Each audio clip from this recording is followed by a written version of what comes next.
Hey students, I'm glad you're here for our Friday recap. I'm going to start off with just kind of talking about what we've read so far this week. But we're also going to have a word from a couple of our students at the end of the video, so stick around for that. I'm so pumped to be going through the word with you again this week.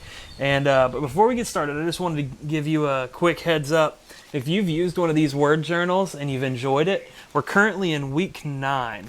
And this one runs out at the end of week 11. So starting in week 12, if you want a new journal, you're going to have to order one of those, and you can go to livingtruthchurch.com to the Grow tab and click on Journal Pre-Order. And you can order a new journal there and pay for it and all that. So if you need one of those, go grab one.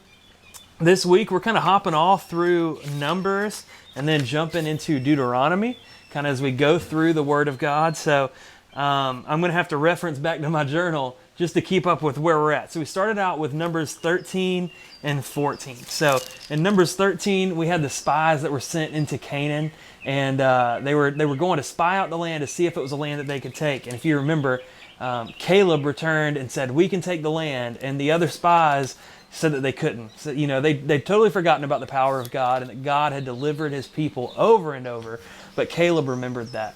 And so we see that in chapter 13.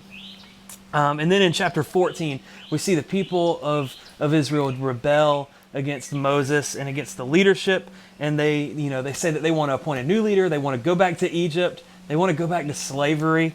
And so Moses intercedes for the people. But in that whole situation, God tells his people that they're not going to make it into Canaan. He says that anybody over the age of 20 is going to die in the wilderness, and they're not going to make it into the promised land, other than Caleb and Joshua. Which there's a little bit of foreshadowing there, which I thought is really funny.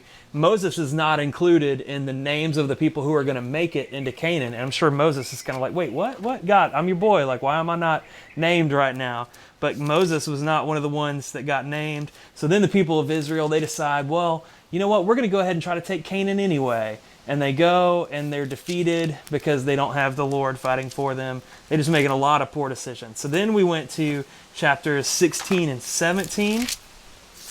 And we see Korah and Dathan and On basically telling Moses that they're better than he is. And God, stepping in, Moses tells him, look, we'll let God decide. And God ends up opening the earth and swallowing these guys. Like the earth opens up, these guys get swallowed, and the earth closes in over them. Just insane thing that happened to these guys. We continue on, and God sends a sign in chapter 17 to show the people who he is. He makes this staff, this dead staff, right, just a stick, sprout, bud almonds. We see that happen in chapter 17, and it was just a sign for the people of Israel to see who God was.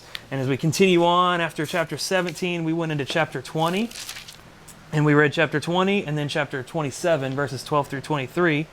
In chapter 20, the big thing that we see there is the moment where Moses is asking God to give water to his people.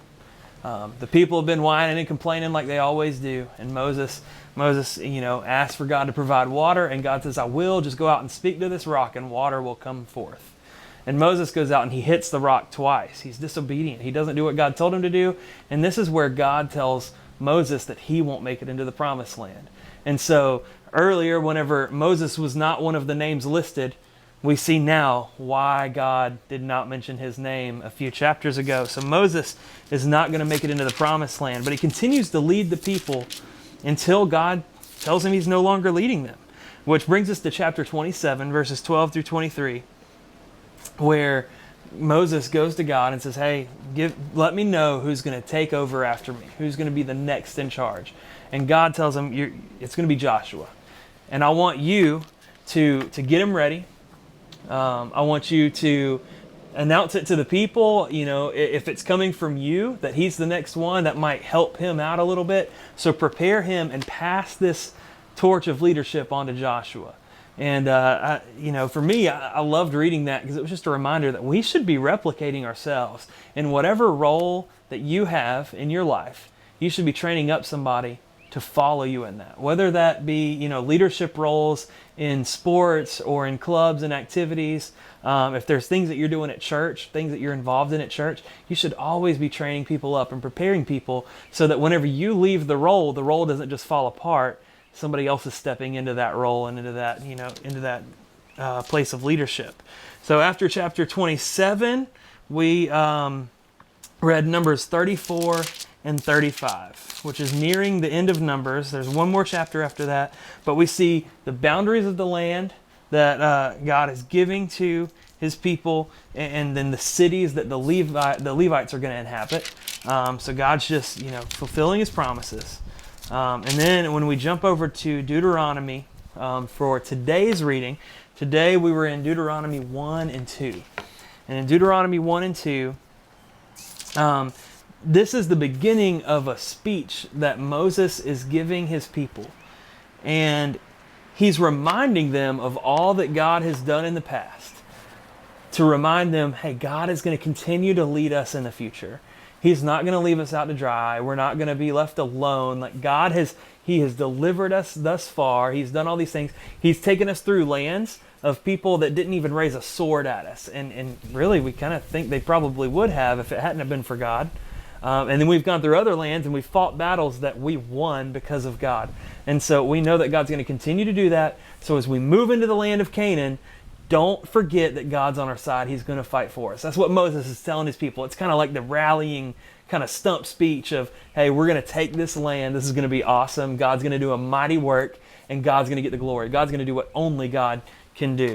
And so we see that speech from Moses, which is going to lead us into tomorrow's reading, Deuteronomy 3 and 4, which is a continuation of that speech. It continues on a few more chapters. So tomorrow, read Deuteronomy 3 and 4. And guys, I look forward to hearing how God is speaking to you through the reading. I hope and pray that you are keeping up with the reading, that you're in God's Word like you've never been before, and that you're using this quarantine as a time of growth. I love you, and I can't wait to see you when we get to see you again. And in the meantime, pay attention and watch this video as we've got a couple students sharing how God has spoken to them. Hey y'all, my name's Celie, and I'm sharing what I learned this week through the Word and everything that God's spoken to me.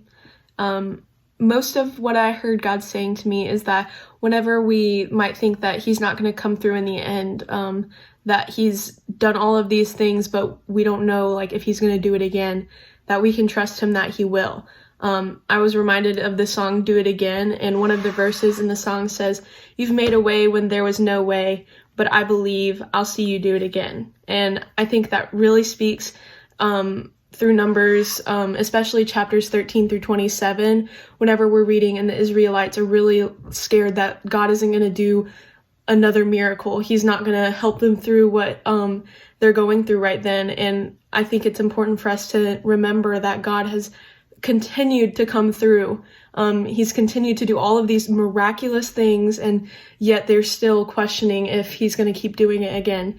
I think that it's important for us to remember that even in the tough times when we might have zero hope, we can still believe that God is going to keep going and he's going to keep providing for us all the time. I think that it's also important for us to know that we shouldn't want more than what we already have, that God is providing everything that we need for us right now, so we don't need more.